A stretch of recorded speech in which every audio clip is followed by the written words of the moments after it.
Good afternoon. This is CIVE 634, Surface Water Hydrology. Our class is 101. That means that's the first class of the 10th week. And the subject today is the unit hydrograph. Today, we're starting a new chapter, and the chapter is catchment routing. This chapter will take us through the 10th week or 12th week, so 3 weeks. But we have next week, we have a one-day presentation, so it's only 2.5 weeks of lecturing.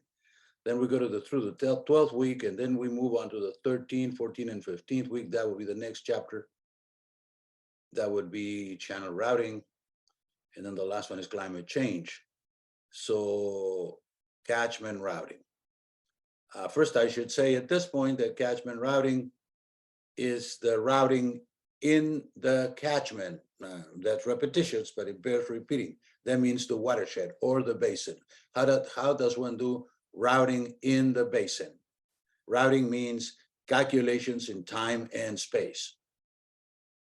The next chapter is on channel routing, meaning just in the channel.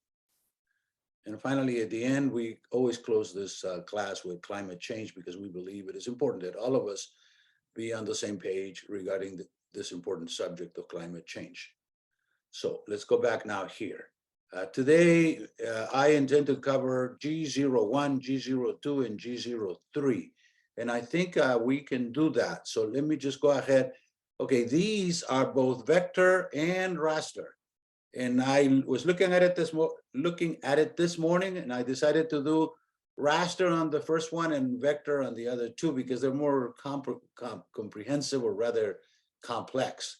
So the first thing I'm going to do is we're going to run the video with runoff diffusion re-examined. First of all, I should tell you, which it's kind of repetitious, but I should tell you at this point, because we're just hitting this particular subject, that I happen to be an expert in diffusion, in watersheds, channels, and all diffusion, okay? And I say I'm an expert, self-appointed expert, because I've been doing this for almost 50 years now. My S-curve that we published in 1977 is all about diffusion. So we really know this subject very well. Not only theoretical, but also experimental, field, and so forth, and practice. So the first thing I'm going to do is I'm going to present this video on runoff diffusion re-examined. We did this in the year 2014. Why did we do it? Because we felt at the time that there was a need to re-examine and explain runoff diffusion, particularly because there was a broad lack of knowledge about this subject. So this is the first thing I'm going to do. I'm going to discuss the concept of runoff diffusion, and we're going to re-examine it. Now, I should tell you that the word runoff has been around for 100 years. And the word diffusion, well, it is a word in the English language, but applied to hydraulics only in the last 30 to 40 years, say 40 to 50 years. But both together, runoff, the diffusion, that is the diffusion of runoff, that was non-existent until I came up in 1989 with my book. It was runoff, people talked about runoff, people understood what runoff was. A few people understood what diffusion was, but runoff diffusion, no. I came up, I do believe, in 1989, with the first time we linked the two concepts together. And so that's what we are here to talk about today, the concept of runoff diffusion. Runoff could be steady or unsteady, but if it's runoff diffusion, it is always unsteady. Now, the issue of steady versus unsteady flow is very well known. To put it in simple words, steady flow is simple. It's the Manning equation, the Chezy equation. Unsteady flow, that's the St. Venant equation. That's very complicated. That leads to modeling, lots of calculations. While you do 10 calculations under a Manning equation, you would have to do 10,000 or 100,000 under a comprehensive model of runoff diffusion, such as, for instance, HMS, HEC-HMS, which stands for Hydrologic Modeling System, is the tool that you would use to calculate runoff diffusion in a watershed, basin, catchment context. you probably, and I don't mean that in a bad way, but it does sound bad, that you probably wouldn't develop a model yourself, because most engineers don't develop models. The models are developed by people that are either doing a master's or a PhD degree, and then let's see if they get adopted. And there is an issue of competition in the real world between the models that the Army Corps has put together and have published for free against any other model that people will try to put together and then try to sell it. So there is an issue there of, I guess you could say, fairness, or I guess it's competition, propriety of competition. But at any point, at any rate, what I said is correct, that the chances are 99% that when you actually practice this stuff that we're going to teach you today, it'll be under the umbrella of HGC HMS. So you will have to learn, if you have not done so, HMS. Now, let me say this because this needs to be said. That you run HMS doesn't mean that you know runoff diffusion. Today, we're going to learn runoff diffusion because HMS is not going to teach you the ins and outs. They're just going to say, here, push this knob and run it and you'll get an answer. But you need to know your hydrology before you run a hydrologic model. That goes without saying. Yet in practice, sometimes people get into running models without knowing the theory or the basis of the models. So we're here to try to correct that mistake. We're going to teach you what all the ins and outs of runoff diffusion, so then when you finally face the HMS model, or any other model for that matter, you will be cognizant or knowledgeable as to exactly what you're doing. So with any further ado, let's get into the video.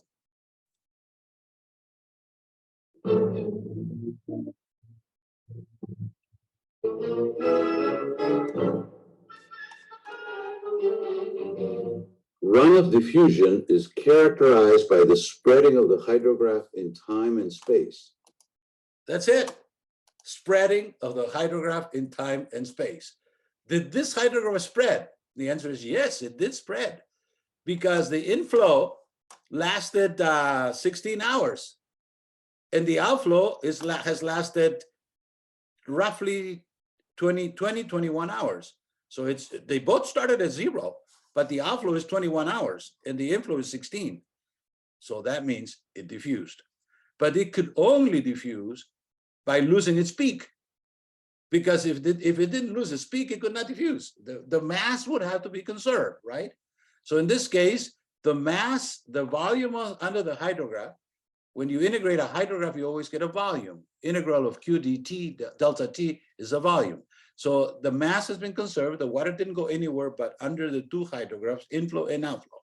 And this is a hydrograph, a typical response of a water flow that is going into a reservoir and coming out of the reservoir. But I put it in here as such because it's so clear that this is runoff diffusion.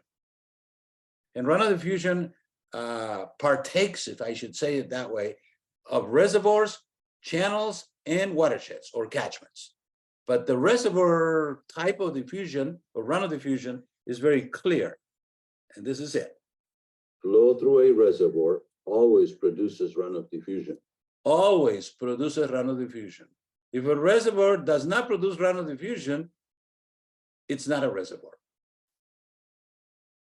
Flow in stream channels may or may not produce runoff diffusion, depending on the relative scale of the wave, provided the Vedernikov number is less than 1. So there are two conditions for runoff diffusion to happen in channels. First, you gotta look at the relative size of the wave. And second, you gotta look at the relative speed of the flow, because if the flow is very speedy, fast velocity, such that the Vedernikov number gets to be greater than 1, then we don't have runoff diffusion. And what is the Vedernikov number? Well, that's what we're going to learn here today. The relative scale of the wave relates to whether the wave is A, kinematic, B, diffusion, C, mixed kinematic dynamic, or D, dynamic. In catchment runoff, diffusion is produced, 1, for all wave types when the time of concentration exceeds the effective rainfall duration. By the way, what we're saying in here is very confusing. It's not simple. And it was only published in this paper. Well, actually, we had done it earlier, but in a way that it could not be really clearly understood. So we finally put it together. That's the reason why we wrote this paper, to make it clear. But even though we try to make it clear, it's not that clear. You guys are going to have to read this 2 or 3 times before you begin to understand what we're saying. Or 2, for all effective rainfall durations when the wave is a diffusion wave. These propositions are now examined in detail.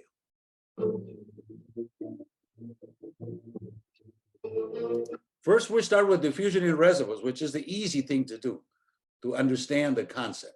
Then we move on to channels, which is somewhat more difficult, but not too difficult. And we finally end up with watersheds, where the concept of runoff diffusion gets really complex, because there's also sorts of ifs and buts. Reservoirs are natural or artificial surface water hydraulic features that provide runoff diffusion. Runoff diffusion is depicted by the attenuation of the inflow hydrograph, as shown here. Flow through a reservoir is governed by the one-dimensional equation of storage. In this equation, I equals inflow, O outflow, and ds over dt equals the rate of change of storage, expressed in L cubed over T units. A commonly used relationship between outflow and storage is the following, in which K equals storage coefficient and M exponent. These mathematical developments originated around the 1930s.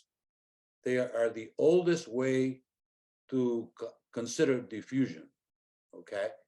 And calculations of diffusion in general, 1930s, so we're about 90 years old. For M equal to 1, this equation reduces to the linear form, in which K is a proportionality constant or linear storage coefficient, which has the units of time. Interestingly, the concept of linear reservoir goes much beyond just the concept of runoff diffusion, as we will see this Wednesday. We'll start talking this Wednesday about the issue of how we use linear storage in order to provide generalized runoff diffusion. When combined with equation 1, either equation 2 or equation 3 will provide runoff diffusion.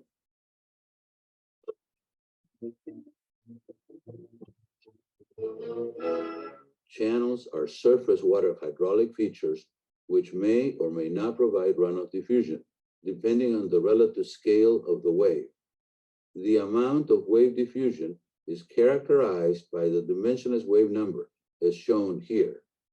In this equation, L is equal to the wavelength of the disturbance, and L sub O is equal to the length of channel in which the equilibrium flow drops a head equal to its depth.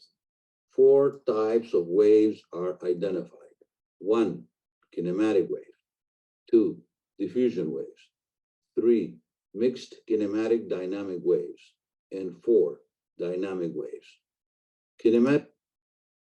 We developed this classification in the year 1977 in the paper that we published or we wrote called Shallow Wave Propagation, because this is wave propagation, but it is in channels. So therefore it is shallow. A shallow wave is a wave that feels the bottom, while a deep wave does not feel the bottom, doesn't know where the bottom is. Now, what's the difference between shallow waves and deep waves? Deep waves are applicable to oceans. Shallow waves are mostly channels. And that's all the difference. So those of us that study rivers practice with shallow waves only. Those that study, those professionals that study oceans, they basically are restricted to deep waves. And the equations are quite different. As a matter of fact, I was talking to somebody today. People that practice in river engineering usually don't get into oceans, and vice versa. Those that practice in ocean engineering, like Professor Sepulveda, who was recently hired about a year ago on our civil engineering faculty, he's an ocean engineer by training. So he typically doesn't get into shallow waves. Waves lie on the left side of the wave number spectrum. The wave number spectrum. Your professor developed this chart in 1977. We published it in 77. We found it in 1976, a year later, It took us a year to publish. This chart is an interesting chart. Actually, it's a fascinating chart. And I consider it to be, of all the papers I have written, this is my best and most notable contribution. What did we do in here? We devised a scale of dimensionless wave number, which was a dimensionless scale, obviously, where we compressed into 6 orders of magnitude. You can see in here, 1, 2, 3, 4, 5, 6, 6 orders of magnitude, the entire realm of all possible waves in practice. How could we do that? Because we non-dimensionalized it. And we felt that that's the only way that was normally the way we were going to do it. Because if I added another scale in here, all that would happen was that this would go straight.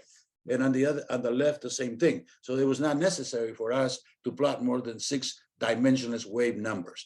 The trick was to figure out how to dimensionalize the spatial domain. We tried a lot of things, and like Marcus, we settled on the one that worked. And I believe that this, not only is it the one that worked, is the only one that works. There is no other way to do it. I can tell you stories about that, but I'm not going to do it. Okay, so that's the dimensionless wave spectrum. And what do we have in here in the ordinates? The celerity, because not only is there a size relation in here, also how fast these waves move, and that characterizes each wave. So the waves that move fast, waves that move slow, relative to the Fruit number. So these are Fruit number variations over here. Featuring constant dimensionless relative wave celerity and 0 attenuation. Dynamic waves lie on the right side, featuring constant dimensionless relative wave celerity and 0 attenuation. Mixed kinematic. Let me go back in here. 4 dynamic waves. Kinematic waves lie on the left side of the wave number spectrum, featuring constant dimensionless relative wave celerity and 0 attenuation. Dynamic waves lie on the right side, featuring constant dimensionless relative wave celerity and 0 attenuation. Mixed kinematic dynamic waves lie in the middle of the spectrum, featuring variable dimensionless relative wave celerity and medium to high attenuation. Diffusion waves are intermediate between kinematic and mixed kinematic dynamic waves, featuring mild attenuation. Note that in hydraulic engineering practice, dynamic waves are commonly referred to as Lagrange or short waves, while the mixed kinematic dynamic waves are commonly referred to as dynamic waves, fueling a semantic confusion. For flood routing, there was a gentleman that in 1973 made a mistake and started calling the mixed kinematic dynamic wave, he called it a dynamic wave. And it has since caught on, and there's a tremendous confusion in practice as to what exactly is it that people are doing. People are saying, oh, we're solving the dynamic wave. In fact, they're solving the mixed kinematic dynamic wave. We can't fix that because it's already done. All we can do is try to tell the truth, or the truth the way we look at it. In computations, the governing equations of continuity and motion, commonly referred to as the St. Venant equations, may be linearized and combined into a convection diffusion equation with discharge Q as a dependent variable. In this equation, V equal the Vedernikov number, defined as the ratio of relative kinematic wave celerity to relative dynamic wave celerity. In this equation, beta is the exponent of the discharge flow area rating, V sub O, the mean flow velocity, D sub O, the mean flow depth, and G, the gravitational acceleration. In this equation, for V equal to 0, the coefficient of the second order term reduces to the kinematic hydraulic diffusivity. So when the Vedernikov number is equal to 0, this doesn't exist. And therefore, 1 minus V squared reduces to 1. And this we call the kinematic hydraulic diffusivity that was developed by a Japanese gentleman by the name of Hayami in 1951. Subsequently to Hayami, other developments came about, and now we know that the complete equation is this equation where the Vedernikov number plays an important role. On the other hand, for V equal to 1, the coefficient of the second order term reduces to 0, and the diffusion term vanishes. Under this latter flow condition, all waves, regardless of scale, travel with the same speed, fostering the development of roll waves.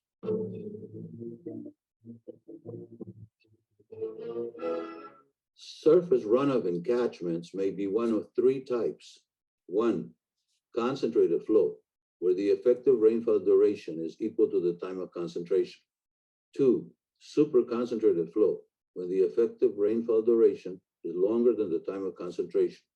And 3, subconcentrated flow. This classification was set forth for the first time in this way in my book in 1989. When the effective rainfall duration is shorter than the time of concentration. This figure shows a typical open book schematization for overland flow modeling. Input is effective rainfall on two planes adjacent to a channel. This is the way catchment modeling is done in practice. We assume that it is an open book. This we call the Wooding open book, in remembrance or reference to Dr. Wooding, that in 1965 was the first one to do this calculation. Actually, right as Wooding was doing this, there was a gentleman out here in the United States by the name of Shackey that was also doing it. And I'm not exactly sure who got to be first, but Wooding has got the credit. Most people refer to Wooding as the originator of the Wooding plane. But both of them did their work in 1965. Output is the outflow hydrograph at the catchment outlet. Now, let me say this because it needs to be said. Does this look like the real world? And the answer is no. It would be very unusual to realize or to confirm that, in fact, the watershed has the shape of an open book. However, this is the only way we have found in practice to do it, and it works reasonably well. It is responsive to what actually happens. We know that because we've done models like this one, several models like this, lots of runs, and we know that it is responsive. If you change the parameters, it'll change with you, the size, the roughness, and so forth. Outflow hydrograph at the catchment outlet. This figure shows dimensionless catchment outflow hydrographs for the three cases described before. The maximum possible peak outflow is Q sub peak equal I sub EA, in which I sub E is the effective rainfall intensity and A is the catchment area.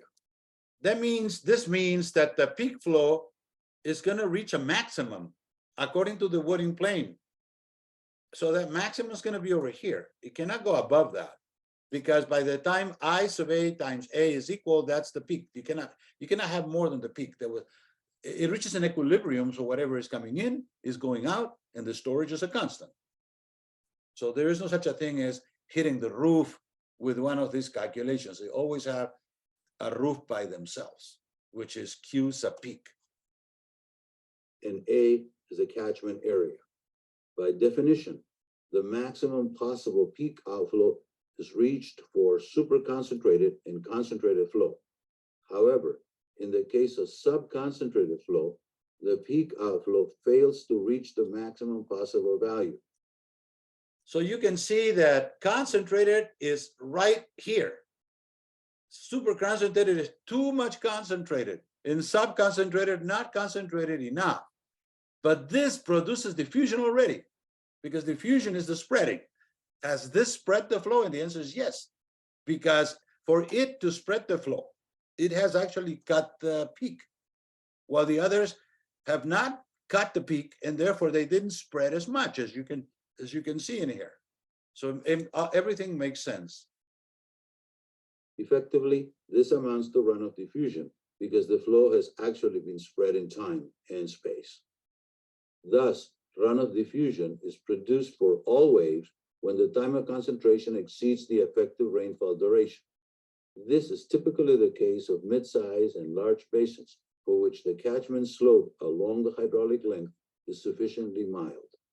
The time of concentration is directly related to catchment hydraulic length and bottom friction, and inversely related to bottom slope and effective rainfall intensity. That was one of the questions of the exam, by the way. This figure shows dimensionless rising overland flow hydrographs for a kinematic wave model labeled KW and for several storage concept models for the rating exponent M ranging from M equal 1 corresponding to a linear reservoir to M equal 3 corresponding to laminar flow. The kinematic wave time to equilibrium, that is, the time of concentration, is theoretically equal to 1/2 of the time of concentration of the storage-based models.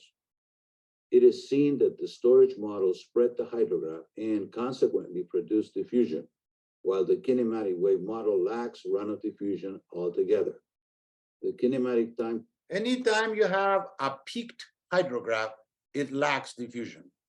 Peaked hydrograph means lacking diffusion. This is a peaked hydrograph. It goes from here and then it goes there. While these are not peaked, all these have diffusion in there. The equilibrium is the shortest possible value of time of concentration, resulting in the aggregate in the largest peak flow. Thus, under pure kinematic flow, runoff diffusion vanishes. In practice, a numerical kinematic wave model may not be entirely devoid of diffusion due to the appearance of numerical diffusion. So we so far have been talking about physical diffusion. Now, all of a sudden, we are talking about numerical diffusion. What does that mean? We'll get to there. We'll get to talk about that. That is the source of misunderstanding and confusion in our field, but we are going to clarify it. We're going to finally clarify this issue. It's not easy, by the way. In fact, first-order schemes of the kinematic wave equation produce numerical diffusion. This diffusion, however, is uncontrolled, not based on physical parameters, and therefore unrelated to the true diffusion of the physical problem. That is where the kinematic wave missed. And we're saying it outright. The Army Corps of Engineers came up in the year 1990, I believe it was. No, it was not 1990, it was 80, I believe, with a model of the kinematic wave that was numerical. But because it was numerical, it had some diffusion, which was uncontrolled, meaning they couldn't control it. There was not information in there for them to control it. Therefore, the answer was not correct, not quite correct. It was in the ballpark, but not quite correct. Parameters, and therefore unrelated to the true diffusion of the physical problem.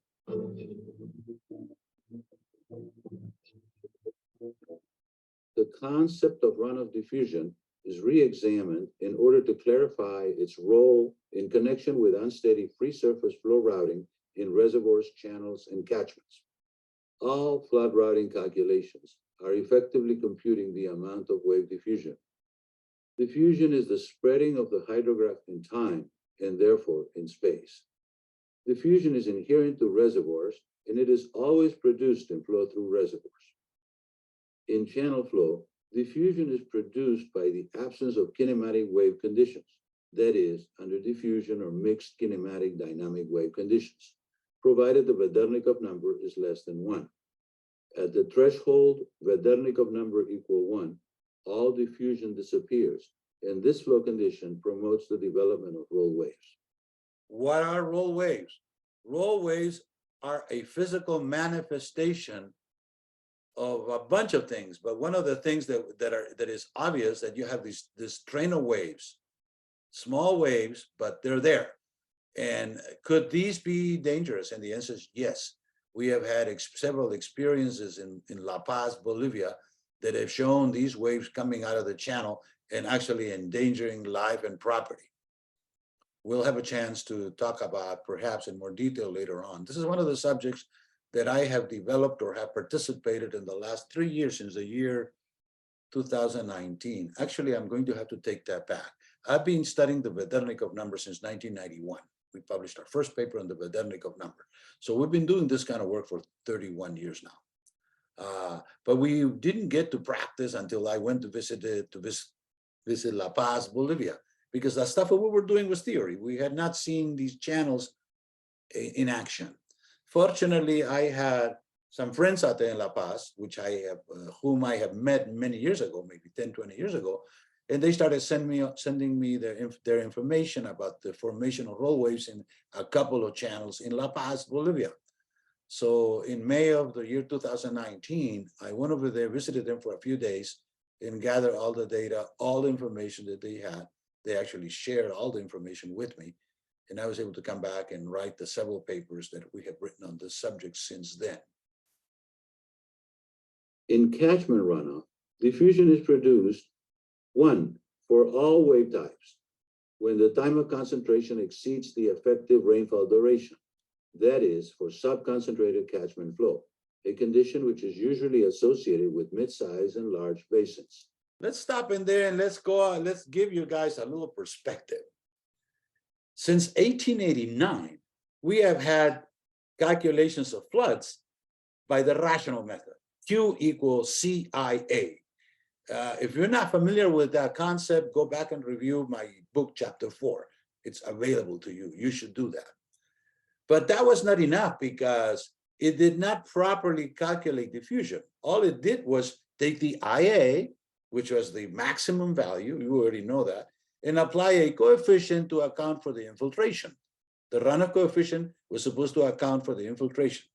Markedly, they were accounting for the infiltration. I guess you could say, not markedly, ostensibly, I guess you could prove that in fact they were actually taking care of the infiltration, but not the diffusion. Now, in the 1920s and 30s, among the hydrologists, US hydrologists that were working on this subject was Mr. Sherman, and he was in charge of doing the hydrology, the flood hydrology for many of the dams that were being built at that time, and there were many, and I don't know how many he participated, but he was a very well-known gentleman, engineer, hydrologic engineer, or hydraulic engineer in charge of hydrology. At the time, we didn't have any hydrologic engineers. That was a word that was coined in the year 1978. So we're talking here 1930s.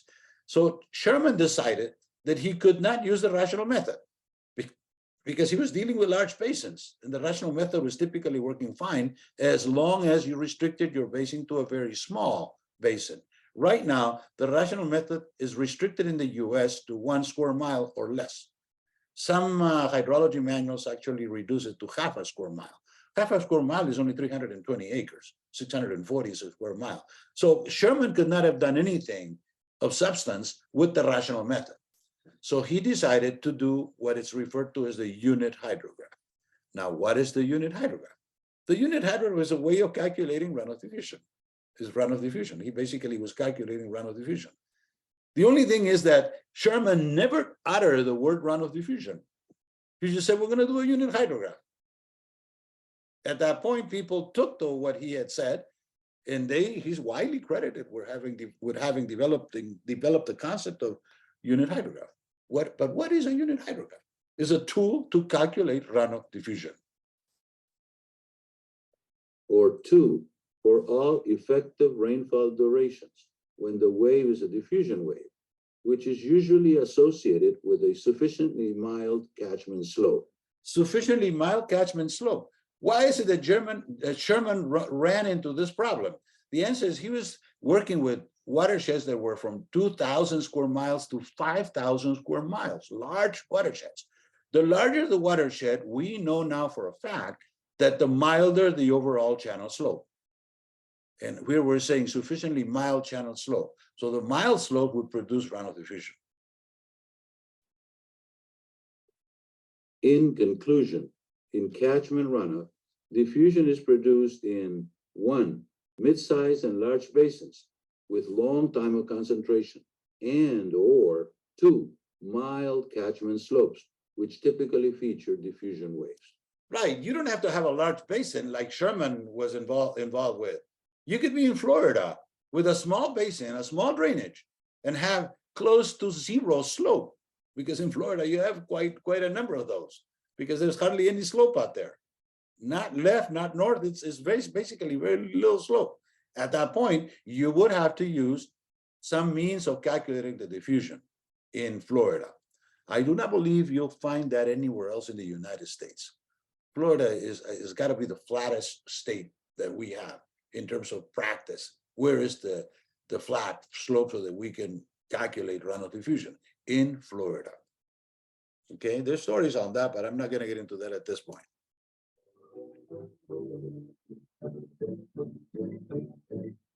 Very appropriately, I have a picture in here, which is the ultimate location for runoff diffusion. This is the Upper Paraguay. We talked about the Upper Paraguay many times. I've studied for more than 20, 30 years the Upper Paraguay. This is in Brazil, southern Brazil. This particular site in here is, as I mentioned to you, extremely, has a lot of runoff diffusion for various reasons. I'll get back to that later on. Well, let me put it this way. The slope, the prevailing slope at this particular point is 0.00002. That means 2 centimeters per kilometer. That is extremely mild, extremely mild. In my book, I say that in I believe in chapter 2, that the lowest slope that we ever have seen, that I have seen in my practice, is 0.000006, which is about a third of what I just mentioned. And we we had qualified that by saying that it was an estuarial situation. Estuarial meaning at an estuary. This one's not at an estuary. This is in the middle of the continent. So that's the difference. 2 centimeters per kilometer. The other one is 0.6 centimeters per kilometer. Lower, smaller, but yet related to an estuary. This one's is not an estuary. This is in the middle of the continent. Why? That's another story at some other time.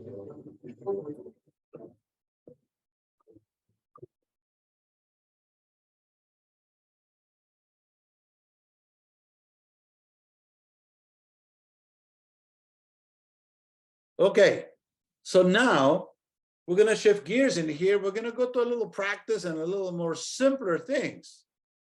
Because I've thrown at you many equations and a lot of very complex concepts, by the way. But now we're going to look at what Creager did. Who was Creager? Creager in flood wave diffusion. Creager in flood wave diffusion. This is also a video, but I'm going to try to do this in vector form. I think it's a little better. Before I define Creager, let's go back and say in here, what is diffusion? Diffusion produces normalcy. Lack of diffusion results in chaos. The roll waves that we just shown you is technically chaos, because if those roll waves get very big, they could produce harm to property, people, and so forth, because they have lack of diffusion. And I had said in here, it could result in chaos. Mother Nature engineered diffusion into every physical process to assure stability and thus make life possible. So diffusion is a very important word. Without diffusion, we would all be dead by now. I mean, without diffusion, the sea would have come out. It does come out, but it's kind of under control at this point. But if without diffusion, the sea comes out and inundates the whole world, and that's it, we're gone, right? But no, diffusion is always there to control things. Okay, that's why I say Mother Nature engineered diffusion into every physical process, not just mass or momentum, also energy, everything. Every chemical, physical process in nature has diffusion in it. And there's all sorts of equations of diffusion. Diffusion is present in floods. Yes, true. So we are really technically concentrating our treatment on flood diffusion because we're hydraulic engineers and that's what people pay us to do. Attenuate or dissipate, albeit ever so slightly most of the time.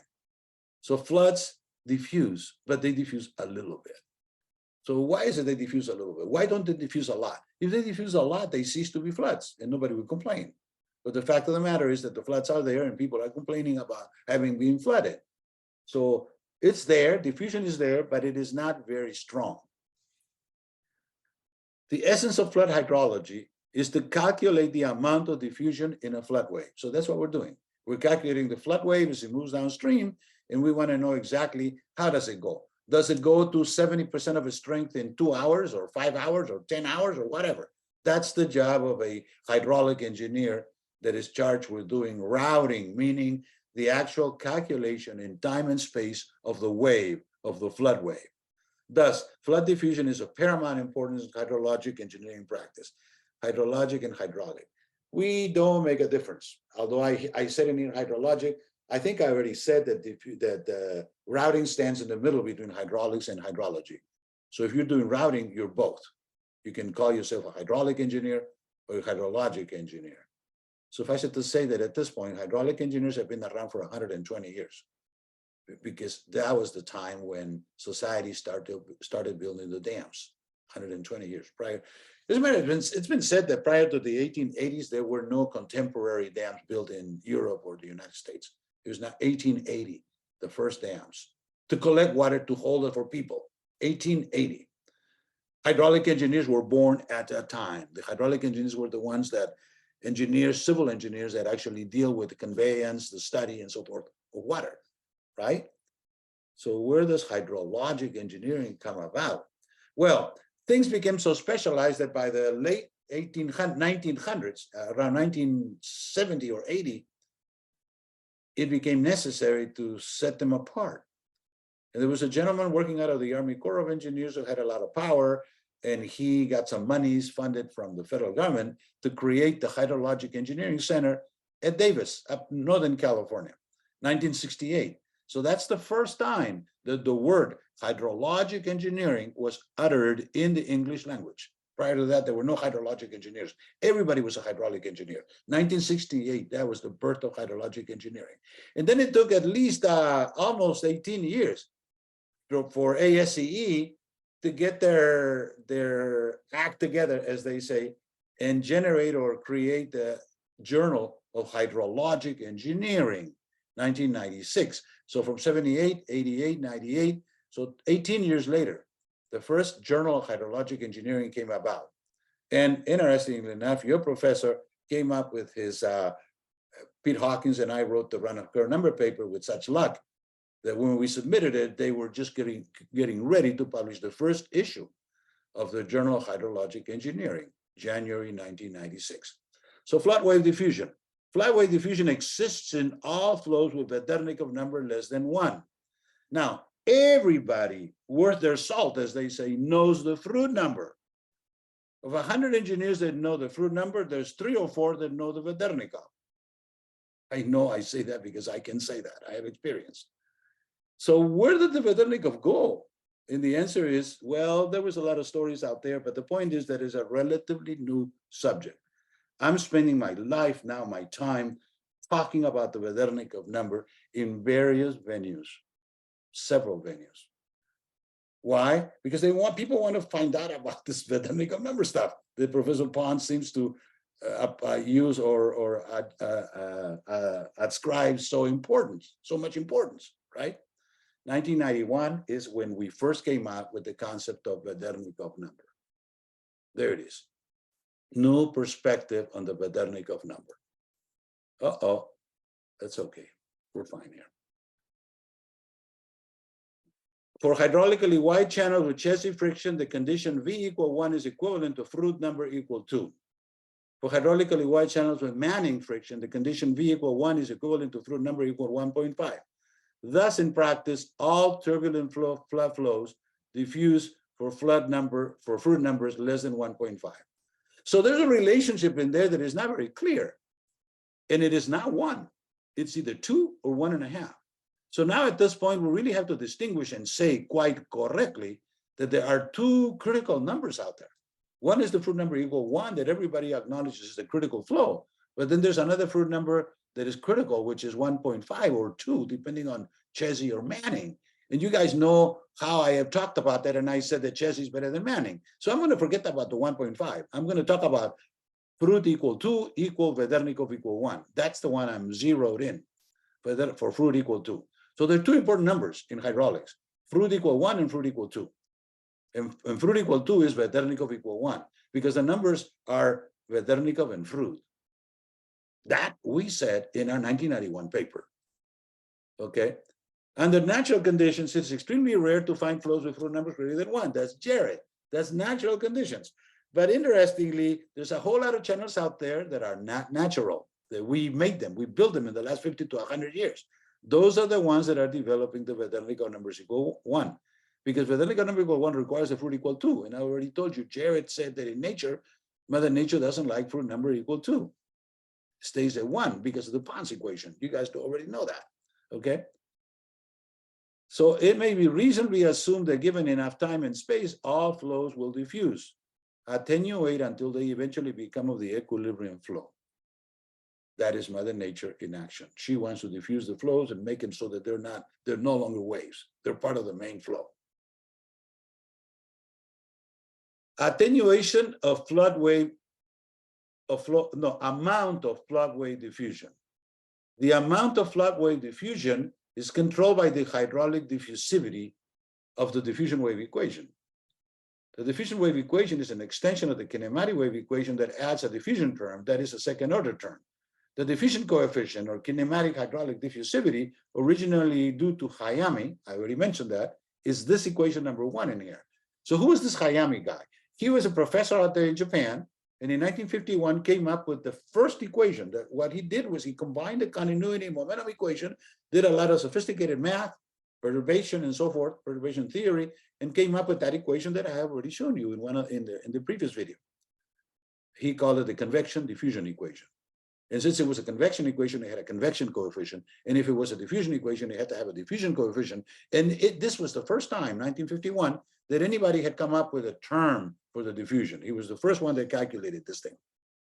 This equation here is Hayami's 1951 equation, which, by the way, was published in this paper, which I've shown in there for you. Okay. Here he says in here, the stochastic character of the collective of these disturbances causes a large-scale longitudinal mixing. So basically, that was the phrase that he used to create this concept. Okay. Amount of wave diffusion. Now, his work was good, but it was incomplete. Do you remember I said something about that? If you're a good researcher, you should not complete your work. Because if you do complete it, nobody can follow you. Nobody can even quote you. The guy did everything. But no, he didn't do it. He just combined what he could do at the time.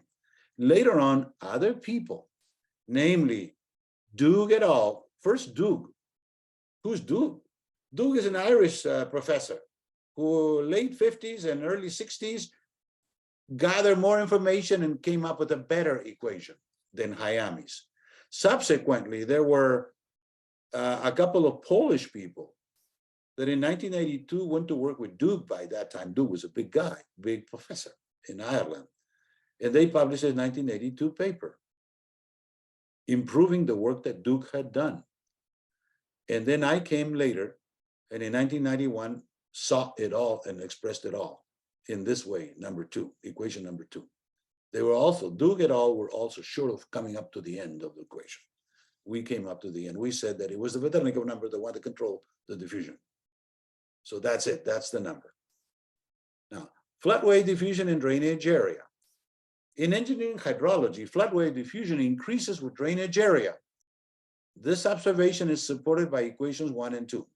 The greater the drainage area, the smaller the prevailing overall channel slope, and therefore the greater the runoff diffusion and associated floodway diffusion, because the floodway diffusion is associated with runoff diffusion.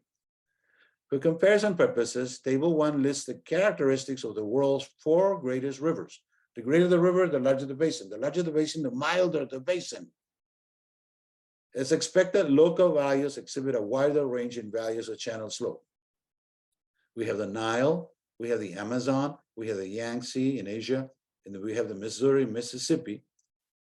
For comparison, drainage area, mean discharge, maximum headwater elevation, total length, and mean channel slope.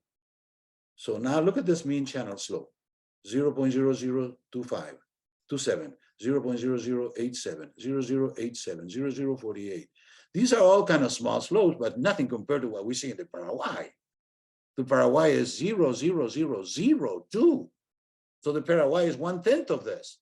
That's why I said that the maximum diffusion, runoff diffusion in any river is found in the Paraguay, in the upper Paraguay, not here, because the diffusion will be greater the smaller the slope.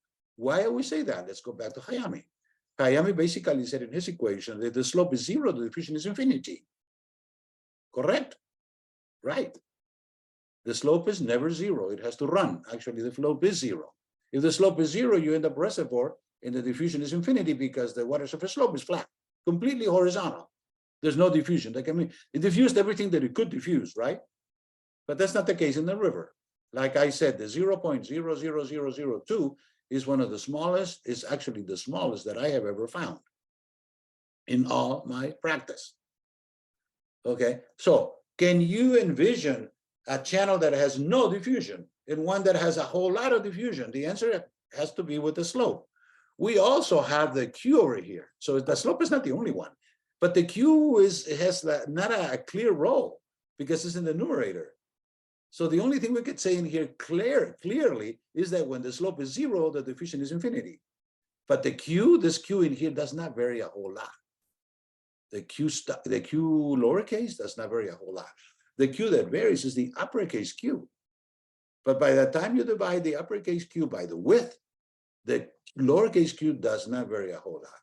Typically varies 1, 1.5, perhaps 2 orders of magnitude, while the slope can vary 6 orders of magnitude. It goes from 0.1 to 0.00002. That's 5 orders of magnitude. Large variability. Okay.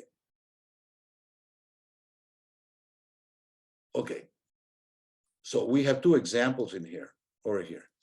Rachichuela Creek, La Leche River Basin, Lambayeque, Peru. We studied this basin in the year 2008, 2009. We took this picture featuring a large slope of 14%, 0.14. That is extremely large slope. One of the largest in a river that I have found. Larger than this would be a very small river in the highlands, right? Which there are, and there they are, by the way. But this was a nice picture, so I decided to take this picture or show this picture. Very small amount of diffusion. And look at the rocks in there.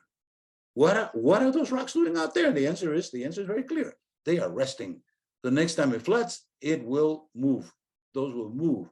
And downstream, 30, 40, 50 kilometers downstream, these rocks will not be there. They will have disappeared, basically degraded, disaggregated into sand, silt, clay, and disappear. That is the way it works. This is the upper Paraguay of Puerto Mortiño. I already talked about that with the slope 0.00002, 2 centimeters per kilometer, and thus a very large amount of diffusion. Now we introduce the important gentleman, Mr. Creager. An increasing floodway diffusion with drainage area effectively means that the peak discharge per unit of drainage area will be inversely related to the drainage area. Per unit, not the peak discharge, but per unit of drainage area. Because if the drainage area increases, the peak discharge, whatever it is, but per unit of drainage area decreases. This factual observation was discovered early by Jarvis and Creager and quoted in Creager et al. Who was Creager? Creager was a practitioner in the early 20s, 30s, and 40s in the United States when all the big dams in the United States were being built. We're not building any big dams anymore. The era of big dam construction was from the 1920s to the 1970s, and that was the end of it. Right after the environmental movement came up, people started opposing the construction of big dams for whatever reasons. I'm not going to get into that, and the whole thing stopped. Basically, it didn't completely stop, but it stopped in terms of rate. There were hundreds, thousands of dams being built. California by itself has about 1,400. I know that's 1,400. I think it's 1,100. You can Google it. How many large dams in California? I think large and medium-sized dams is about 1,400. 1,100, I think, is the right number in California alone. But dams of all sizes in the United States, maybe 50, 60,000 of all sizes, without considering the ponds, which are too small. Despite the passage of time, the Creager curves remain the most comprehensive collection of to date of flood peak data versus drainage area. I like the Creager curve, and that's why I put it in my book. I have had some criticism from some people that say, off the record, but they tell me, Ponce, you should have not done that because that curve is old. It goes back to the year 1940. and we have superseded and gone better. And I say no, because no curve existing out there depicts what the Creager curve depicts. What does the Creager curve depict? Runoff diffusion, which is my invention. How come you can say that this is runoff diffusion? Because it comes down with the area, with the flood peak per unit of drainage area comes down with the size of the area. Because if there were no diffusion, then these curves would not come down, they would go straight. They start here and go straight. If there were amplification, they would go up.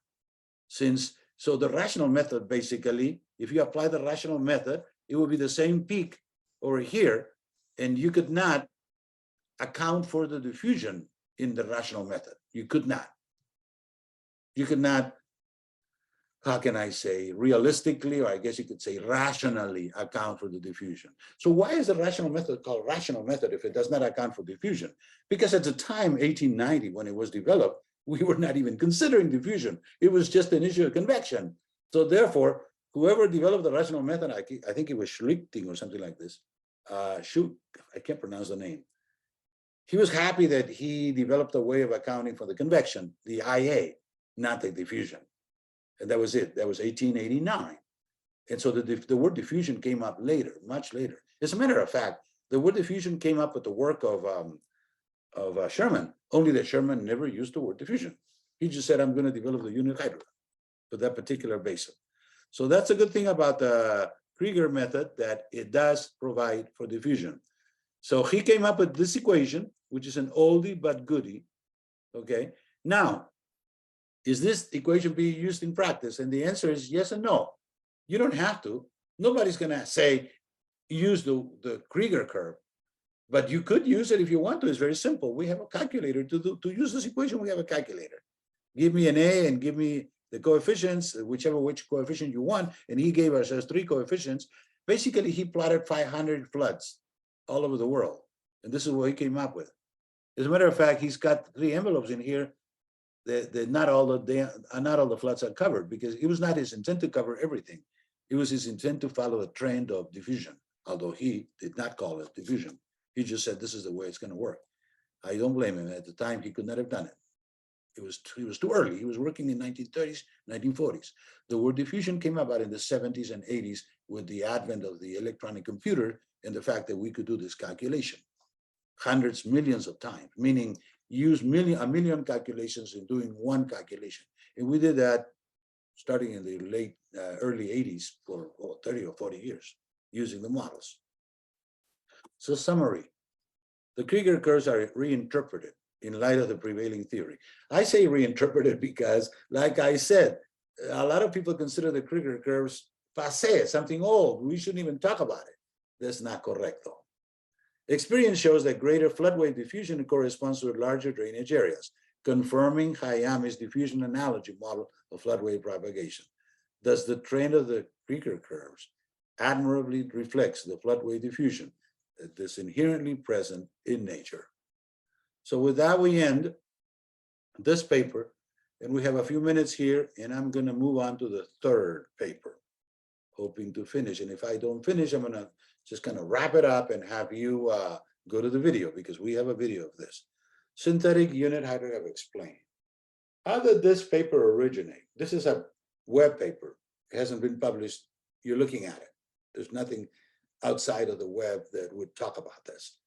One of our students came up one day and said, Professor Ponce, I'm confused because there are so many people talking about the synthetic unit hydrographs that I don't know. Can you explain it to us in a clear paper, in a clear manner? And I said, sure enough, I'm going to do that. And I spent the next day or a couple of days writing this stuff.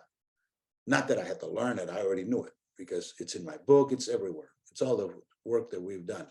And besides, in the year 2010, and there's a story behind it, I'll tell you later on, we developed the GDUH, the generalized dimensionless unit hydrograph. In other words, we improved all the unit hydrographs and came up with the ultimate unit hydrograph, which was not only dimensionless, but also generalized, meaning applicable anywhere in the globe. So there's a progression of the synthetic unit hydrograph.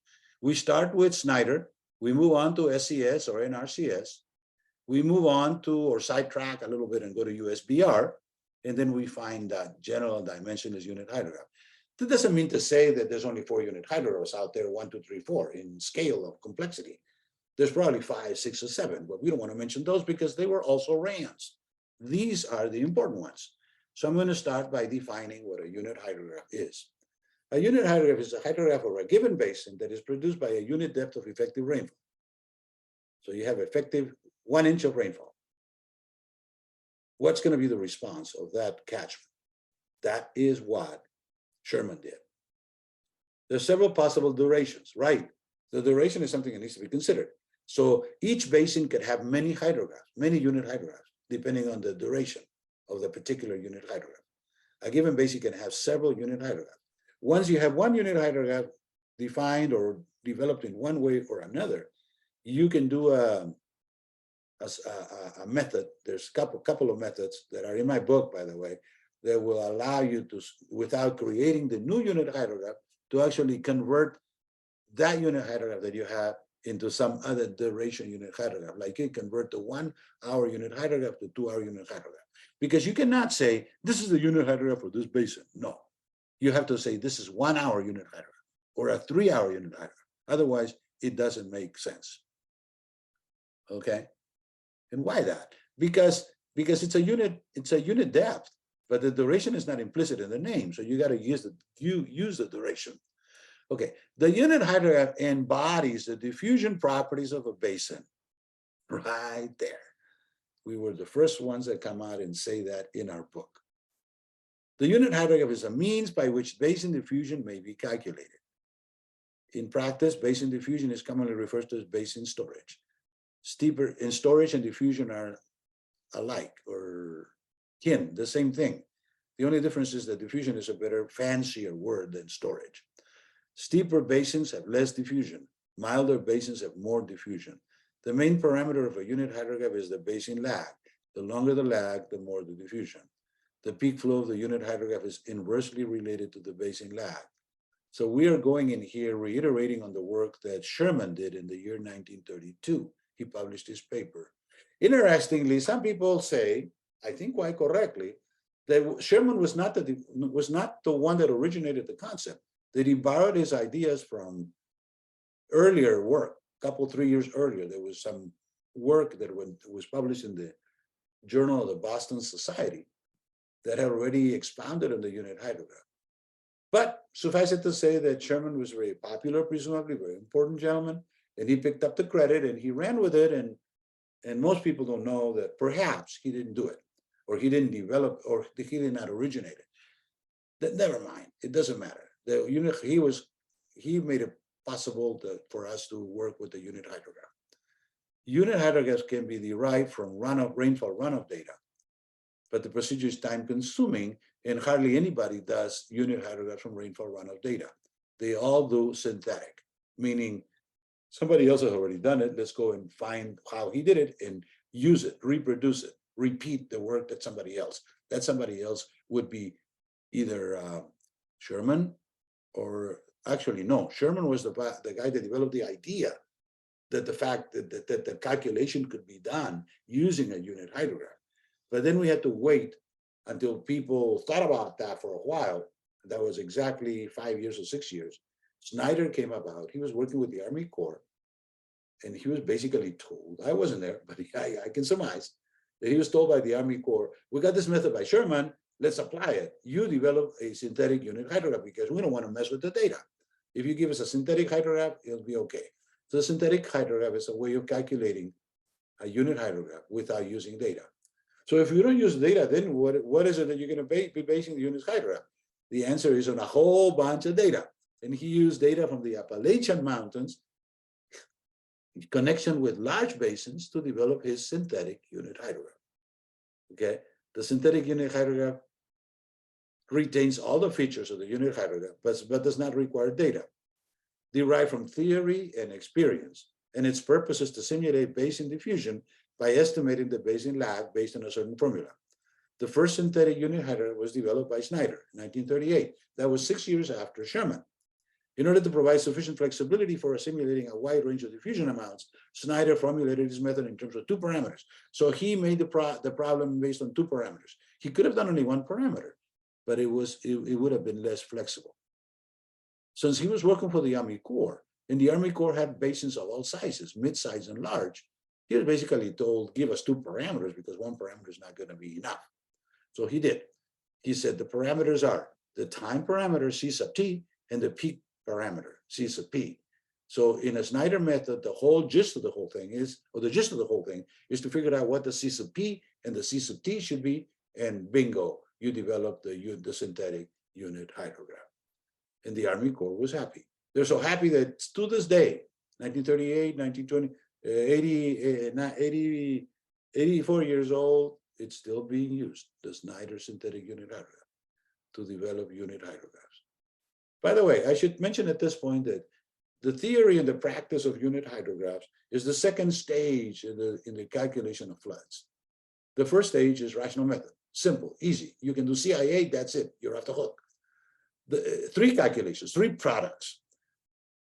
The unit hydrograph is not 3 products. It requires that you do all sorts of things, maybe 100 products.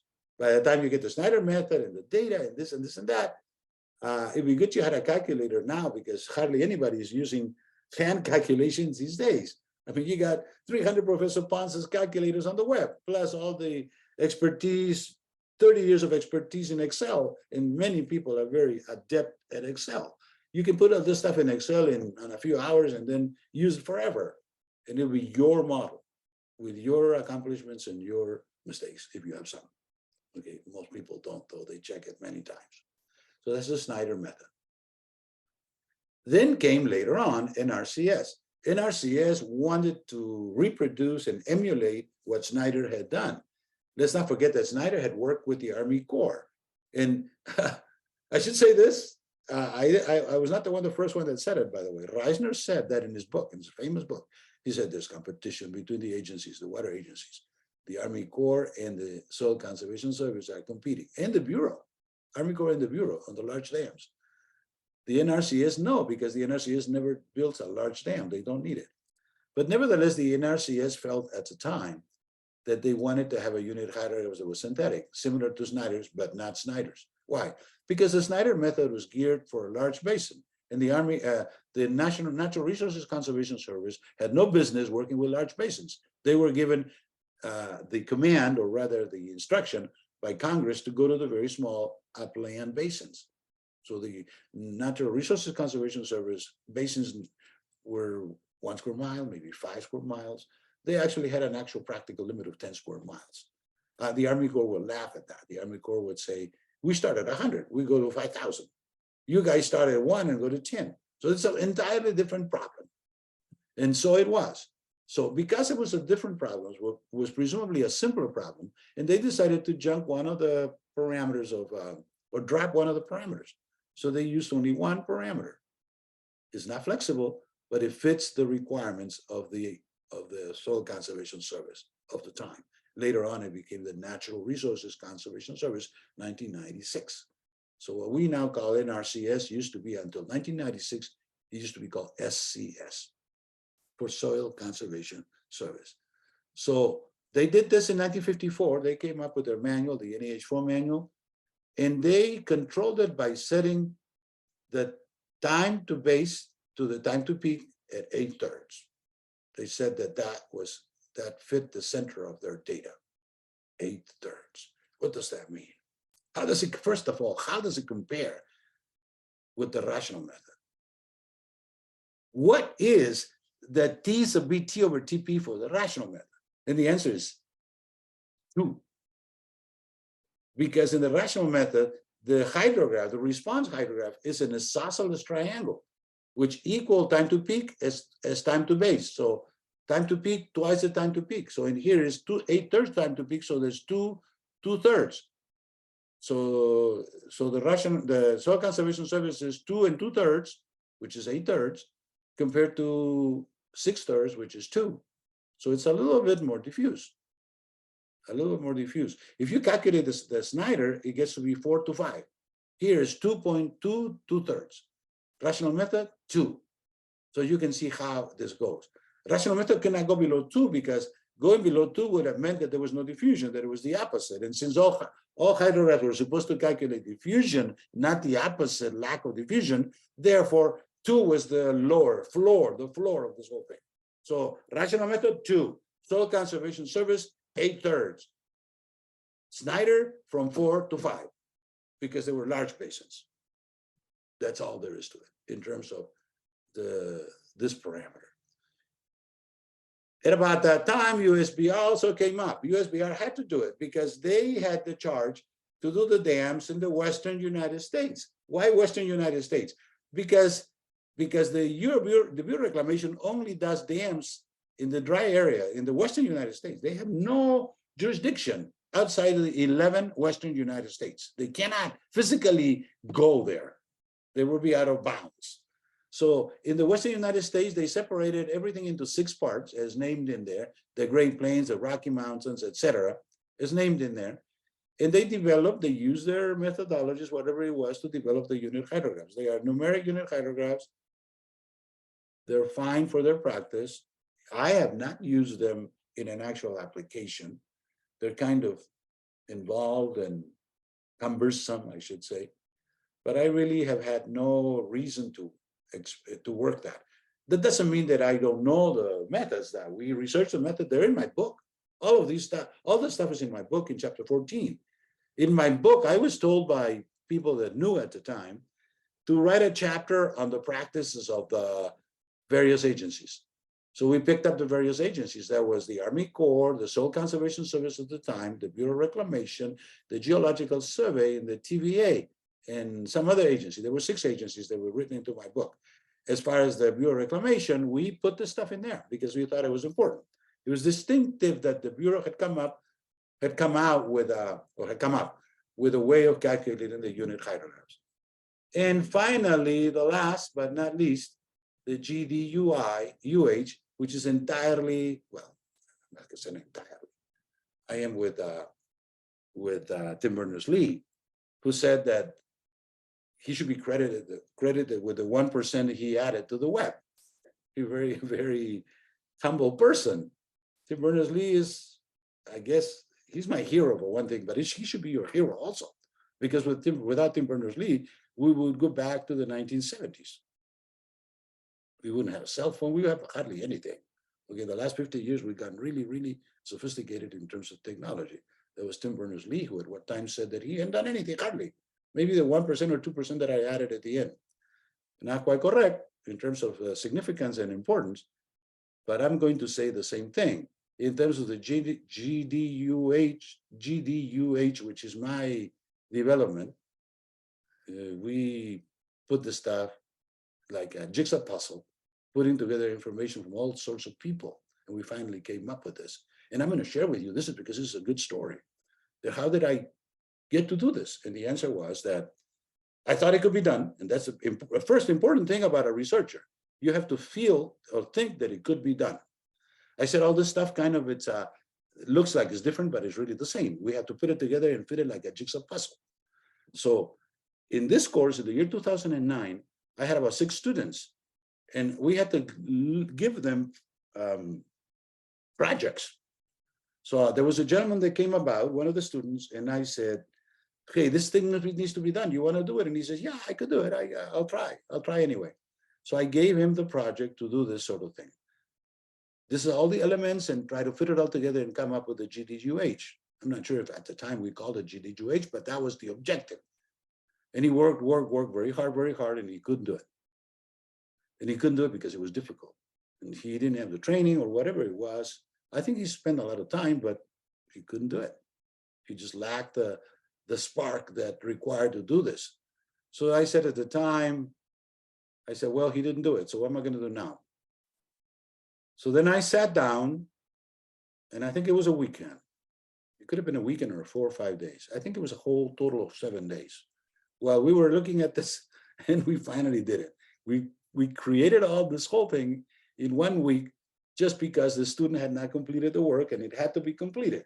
It's just famous or GDUH, which stands for generalized, meaning entirely applicable anywhere, dimensionless, which is good, that's the way we want it, and the unit hydrograph. So everything that started with Sherman in 1932 and his associates earlier, we did it in the year 2014, I believe. No, I'm sorry, 2009. That was the first GDUH. So it's been around. It's been around. But it is extremely complex subject. We're going to talk about it extensively in the next couple of sessions. So let me finish in here. I already passed time. Let me just say that this is a concluding remarks. Neither methods out there. The NRCS method is simple, de facto standard. The USBR method applicable in a regional way. And finally, the GDUH, unlimited flexibility and global applicability. It has two parameters, which is good. One parameter is not enough. We already know that. Two parameters is better. Maybe estimated from measured data or from experience with basins of similar geomorphologic, physiographic, and hydrologic characteristics. So with that, then I'm going to stop the share. And we got to the end of this, and we did cover the three papers I intended, so we're on top of it. So thank you much, and I will see you Wednesday, and we'll continue. Thanks very much. We'll see you Wednesday. Bye-bye. Thank you.